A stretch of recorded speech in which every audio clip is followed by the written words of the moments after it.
Rabbi Yaacov Cohen, great to see you. Nice to see you too. Thank you, We Jonah. are at the EDS conference. You are like my Renaissance man. Oh boy. I know. You are the Executive Vice President of TA of Baltimore. You are a bit of a peer-to-peer fundraising expert as well on crowdfunding. And you also are largely responsible for the development track, all the education that we're having at this conference focused on development, fundraising work here. Yeah, that's correct. That's pretty accurate. Yeah. All right, good. So, I feel like now I'm talking to a peer. It's somebody who has a deep bench of experience in fundraising and has obviously run a school in an executive position. Before we dig deep into some of the more specifics around fundraising, what's your background? Like, did you just your first job was TA of Baltimore, or was no, it, it was what not. were you doing? Okay, so I actually learned in Yeshiva Chavetz Chaim of Queens, Mm-hmm. and my passion was to go into some type of education, be a Marbitz Torah and spread Torah, and I had originally thought that I was going to be a Rebbe, which I actually did for some time. My first job was actually, before we get to my first job, during Ben Hasdarim, I would intern by the executive director, Rabbi Chaim Schwartz, in Yeshiva Chavetz Chaim. Sure. And I just started hanging out with him in the office and during lunchtime and Ben Azmanim, and he'd give me little projects to work on. And I was like, wow, this is an interesting way to give back and to be part of building something great. And I really enjoyed it, and I really started doing some projects. And then there happened to have been an opportunity. Young Israel, the National Council of Young Israel in Truro, made a certificate course together. They partnered. Yes. And for a year-long certificate course in nonprofit management. And so I went and I took that, and the two of those together really showed me I could do this. This could be amazing. But I still wanted to be a Rebbe. So an opportunity presented itself in Dallas, Texas, with the Chavetz Chaim branch in Dallas. Mm-hmm. And I became the 9th grade Rebbe and executive director. And I was there Ninth for 8 grade years. Rebbe and executive yes, director. so in the morning I would go and I would give shir, and I was B'tapa with the boys. And then in the afternoon I hit the office and run the yeshiva, and Baruch Hashem, we built the yeshiva and fundraising and everything surrounding that. And then I had the opportunity, after 8 years of doing that, I found the opportunity in Baltimore to come to TA. Where are you from? You're not from Baltimore. I grew up in Atlanta. Atlanta, Georgia. I grew up in Atlanta, yeah. And my wife is from Baltimore. Ah. So the opportunity came in TA, and Baruch Hashem, I was zoche to land that position, and it's been a dream. Yeah, so that's so the way I kind of encountered you was obviously in your role at the little bit of TA of Baltimore, but it was more around the work that you were doing in giving guidance on around crowdfunding, and then obviously you've been doing a lot of thought leadership on how to raise money and how you've raised money in your own institution, and then you're kind of giving your conventional wisdom to the masses, and the way I felt about what you were doing was a little bit like math and science. Like math and science is not something you invent; it's a discovery, right? It was always there, right? It's just how it's presented to the world. Okay, now we know this thing exists, and in some ways, you were a little bit of like a scientist, or you discovered an approach on how you would raise money. If you obviously, I'm sure it was an evolution. I'm sure it wasn't. You didn't have it, fully baked on day one. But the best practices around identifying, cultivating, soliciting donors for yourself, for what you would do, and then eventually be able to do that with a larger team. That's something that anyone who would hear it will go, oh. Yeah, there would be no other way to do this, right? This is the only way. And I think that what you kind of encountered on your own, there might be people who do it elsewhere in the world, right? Other corners of the planet where they might say like, yeah, this is common practice. I would love to hear a little bit about what this was. I guess maybe the original pain points, what you were saying, like this is not working, like I'm not happy with how things are looking right now, this is not the way to do it, and then what that translated into how you develop relationships, or what we call in the business moves management, how we move donors along, make them from a zero to a hero, like a non-donor to a major donor. Yeah. Okay, it's a great question. So this has been a journey within TA and within really my whole development within the development world and fundraising. I've always been someone who has appreciate that there's a lot of chachma out there. And sometimes it takes a little tweaking to apply it to our particular situation. Yeah. But a lot of it can apply if we can figure out how to do it. And if we can figure out how to tweak it and how to make it work, then sometimes there's stuff that's staring us in the face that we just have to embrace, and we got to make it work. So I had heard about moves management for a long time, and I had seen it presented at different conferences and read about it. And in our world, for whatever reason, moves management was just never a thing that was done. That's right. Our world in our yeshivas very campaign oriented and all about the dinner, or now what's turned into the crowdfunding, or other types of campaigns or initiatives to raise money.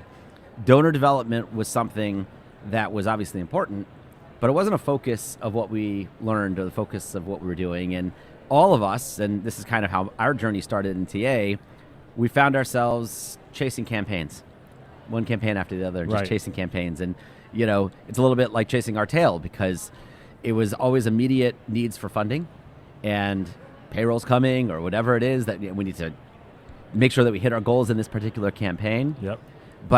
And while we had a lot of donor relationships, and we had obviously donors that meant a lot to us and they were connected to us in a significant way, there was no system, there was no actual method to develop those relationships and take them to the next level. And that's really what moves management is.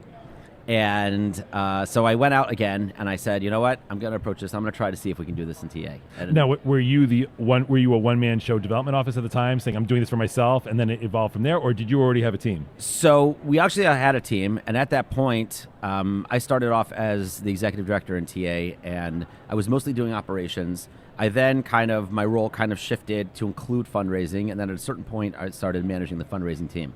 And it was at that point when I started managing the whole fundraising operations that I was had the opportunity to look at what we have been doing and try to see how we can do it better.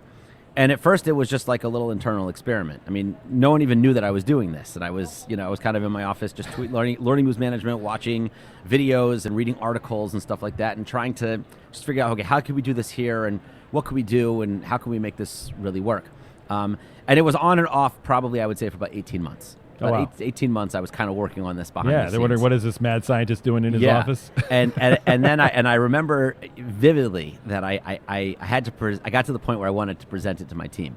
And I put together this whole PowerPoint presentation. Were you nervous? Because it sounds like a lot was built up. A lot of prep. I don't know if I was nervous. I wasn't nervous about. It was more like I'm introducing everyone and even myself to something that hadn't been tried in our world so much, and I knew that I was going to get the immediate response that, how do you know this is going to work? And I'm like, I don't know. You're right.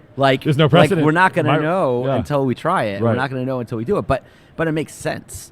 And it makes sense that when you build relationships with donors and you do all of the right things to enhance those relationships with donors, it's going to translate into better fundraising. Did this threaten the team and the status quo in any way? Was there resistance because, what would the implications be on a fundraiser who went from maybe the previous model where it was a little bit of the Wild West or kumbaya with your donors to something that there are going to be some, we haven't talked yet about the format, but was it met with resistance?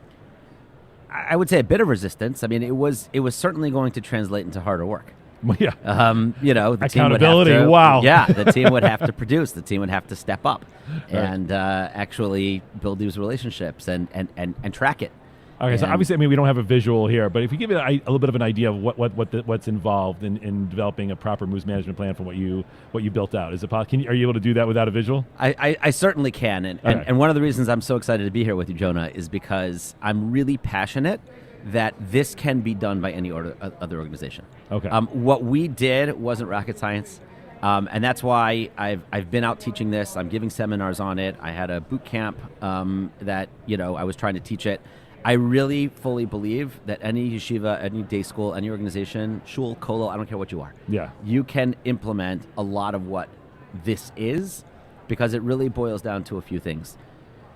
The two primary reasons that we found why organizations, and we specifically, were struggling to get those larger gifts and develop those donors, it really boiled down to two things. And moves management really addresses both. Okay. Number one, it was hard for us to figure out who are we supposed to be spending our time with. Right.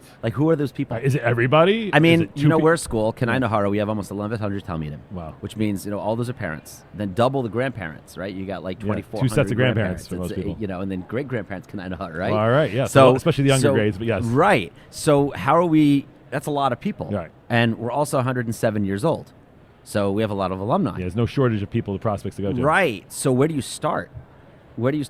So some of it was like throwing darts and hoping they would stick. Get a bullseye everywhere. Right. And a lot of it is just trying to run around to try to have relationships with everybody. And we realized that we had to kind of like bring it closer to streamline the process and try to figure out like the ideal customer. Yeah. Right. Yeah. So that was one. How do you identify the right people? And then once you do identify the right people, how do you make sure that you have the time to build those relationships? Sure.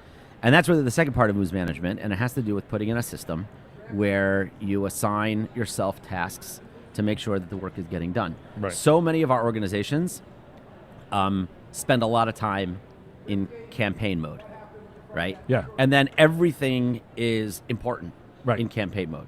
So I got to get the mailing out, and I got to go through the lists, and I got to make the tables for the dinner. Oh, and the graphic design. The amount of time that we spend on graphic design is amazing. Yeah. But it takes away from actual donor development.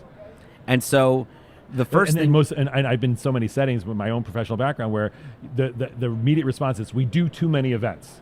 Right? Because when the events are so time intensive, and like in the back of your brain, you're like, I think we're supposed to be utilizing our time a little bit differently than how we are. Like we should be focusing on name tags and like centerpieces. And therefore the attitude is like, we'll solve the problem if we just don't do as many events. But so I don't think that's the answer. Right, because they're not saying what they need to be doing. So I'll tell you the biggest step. When I was working for that 18 months, trying to figure out how are we going to do this? Because I really had the same issues. Like I know all of our campaigns. We were also very campaign heavy. We have a pretty strategic fundraising calendar of different things we do throughout the year to interact with different sets of donors. And when are we supposed to find the time to do this? Like the system is great, but how do you do it? And then it hit me. What hit me was the separation of the fundraising responsibility into almost two different silos. Okay. It was an amazing. I don't remember. It was an epiphany. it was like a moment. It was like an aha moment. And I basically realized that if we focus the development people, the people who are in charge of building those relationships, just on development, and we remove everything else from them, anything having to do with graphics, anything having to do with catering, anything having to do with event planning, anything having to do with all the various mailings and the raffle campaign, the smaller transactional donations that come into our organization. Right. If we took our team and removed them from that and then told them, all you're doing now is building relationships. We took that, handed all that to the back office. We handed all that to our very, very talented, unbelievable team that supports the fundraising efforts. When we did that, it changed everything. Of course, a fundraiser can't hide behind like, oh, I've got to work on this thing or that thing. Like, no, you have a very specific job and one job only. There's nothing else to hide behind. That was it. And once we realized that we could separate roles, since I started training and working with organizations in moves management, I've definitely come across where this is where a lot of organizations are still getting stuck. Sure. Like they don't fully understand, well, how are we supposed to actually facilitate this within our office? Because they have a fundraising team, and the fundraising team does everything fundraising.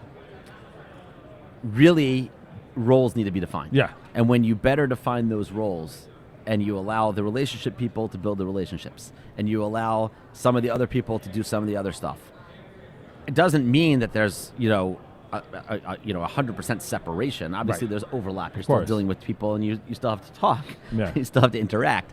But primarily, when everyone has their to-do list, which is different now than it used to be, and not everything, just because it has the word fundraising attached to it, means that everybody has to be involved. Right. It was a real game changer. Okay, that's very helpful. I mean, all right, so we don't have too much time. Is there like on 1 foot version, you could talk a little bit about what it means to actually have a relationship with the donor and how you're measuring that with your team? Yeah. So, it really means understanding the donors, building relationships to the extent that you understand their passions, you understand why is it that they give TA money, their motivations. Yeah, their motivations, and different donors have different motivations, sure. Different motivations. We're humans. Right. And what speaks to one donor doesn't speak to the other donor. And, Baruch Hashem, education, and certainly Torah education, encompasses a lot of different, you can check a lot of different boxes of what it does for the world, what it accomplishes for the world. Right. In terms of, the long term, the short term, everything in between. It's amazing to really connect the donors to the things that they want to see, Right. connect that back, and then show them how here are your passions, here are some things that you want to accomplish in the world. Let's partner. Sure. And I think that was really the shift when we started understanding that fundraising is a partnership, Right. rather than some kind of transactional writing of a check. Right. If they're just an It was a game ATM changer. machine, you're going for a withdrawal, then that's how the dynamic is going to be. It's not going to evolve from there. It's going to be you going there for your annual transaction, take it and walk away. Yeah. So if I know you have a course, you help people do this, just a little bit of a plug if you want to share about how people can learn more about what you're doing, because you're now making this available for a wider audience. So if you would like to share that, we'd love that. Okay. Thank you. So you can email me at ycnpconsulting@gmail.com. My little company is called Yaacov Cohen Nonprofit Consulting. Very A little on the nose there. Yeah, like totally. Very creative. Yeah. I had to come up with some random word that doesn't mean anything altruicity. But okay, you're one step ahead of me. Right? Maybe should have taken a page out of your book. Listen, my primary love is TA and everything I do for TA. Yes. And that's why I focus the vast majority of my time on. When I can, in my free time, teach this to other organizations. Yeah. As you mentioned, I also do some crowdfunding. I coach for Cause Match, which is a little another side gig that I have. I do some coaching for Cause Match campaigns. I'm passionate about organizations raising more money, because here's the bottom line. If organizations are able to raise more money, they can do better things. Yes, we definitely have that in common. For me, it's your mission is only as good as its sustainability, right? You can have the most noble intentions, but if you're a flash in the pan and you're not going to exist in 3 years, then was it really worth it? And the idea of saying, if we could take an organization and help them sustain and grow, then that's yes, we're like a little bit like the Wizard of Oz, like behind the curtain. Right? Like they don't have to see us. We'll give them the heart and the brains and all that, but they don't have to know that we exist. We're just there to help give them what they need to do to achieve. But that's not our mission; it's their mission. But that's the work that we're in. Right. Rabbi Yaacov Cohen, thank you so much for your time today. Thank you, Jonah. Really appreciate Pleasure it. to be here. Thank you.